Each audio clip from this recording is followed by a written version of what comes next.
When the Protestants came to America, they settled in Massachusetts in a place called Salem, which is now Danvers. The Protestants also believed in witches and the Bible. We hate this church. In order to have religious freedom, they came to America where they were free to worship whoever or whatever they wanted. Let's go to America. Yeah! Let's go to Salem.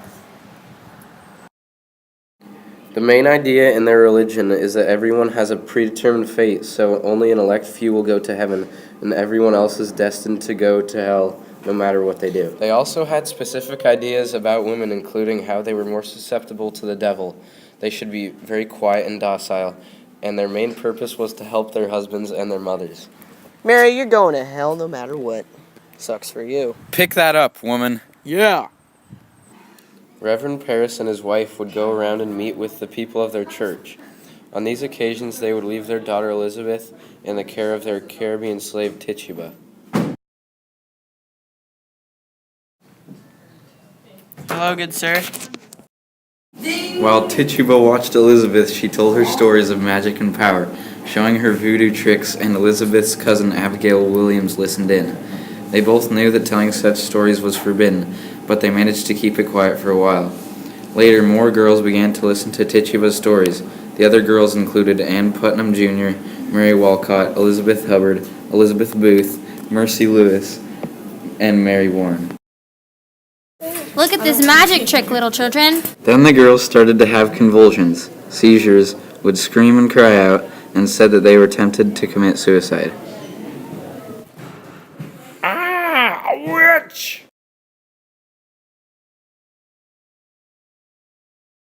When the town doctor came in to see them, he found no evidence of physical illness to explain their strange behavior. He then concluded that the reason for their illness must be witchcraft. Well, there doesn't seem to be anything physically wrong with you. I declare witchcraft. Reverend Paris pressured the girls to tell him who was doing this to them. Eventually, they gave him the name of the family's slave, Tituba. They also named Sarah Good the town beggar and Sarah Osborne a sick old woman. Tituba's a witch. An informal tribunal was held at the town meeting house to establish evidence of witchcraft. I'm innocent, I swear! Both Sarahs pleaded innocent, but when either accused witch attempted to show her innocence, the girls would scream and say that they were being tortured by the witch's specter. A specter is a spirit that the witch produces, which she uses to torture others, though it is not her. Also, these specters could only be seen by those being tormented, but the judges still took this as good evidence of witchcraft.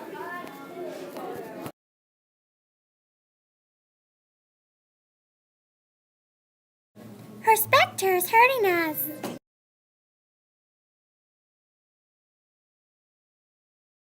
Surprisingly, Tituba pled guilty and then said that there were 9 other witches that were helping her who had all signed the devil's book. All 3 women were arrested.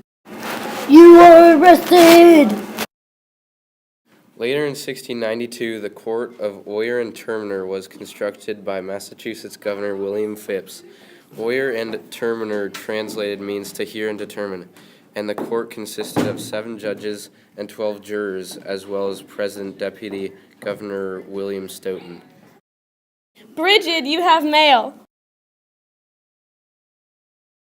The first accused witch to be tried in court was named Bridget Bishop, and unfortunately for her, she had been accused of witchcraft in the past.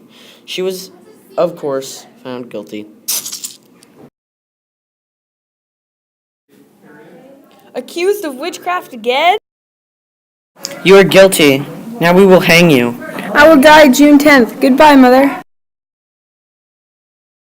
Bridget Bishop was the first victim of the Salem witch trials when she was hanged on Gallows Hill, June 10, 1692.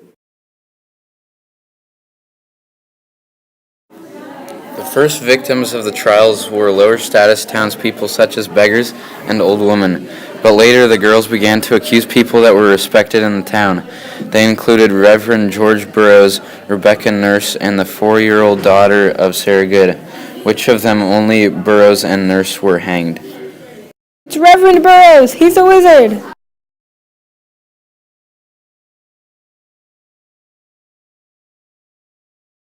Overall, 100 men and women were killed from Salem to Boston, though only 20 were hanged, all on Gallows Hill. One man, Giles Corey, was pressed to death when he refused to plead one way or another in court.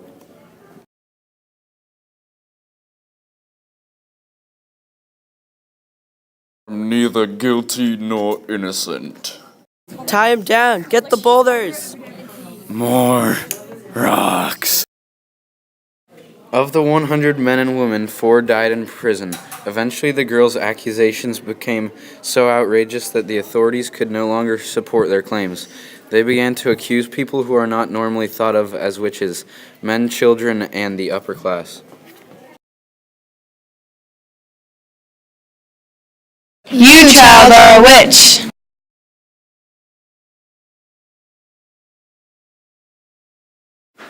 Later in 1976, a study was published in Science magazine about the cause of the symptoms the girls experienced. The study concluded that the fungus called ergot may have been the cause. Ergot is found in wheat, rye, and cereals and can cause delusions, vomiting, and muscle spasms.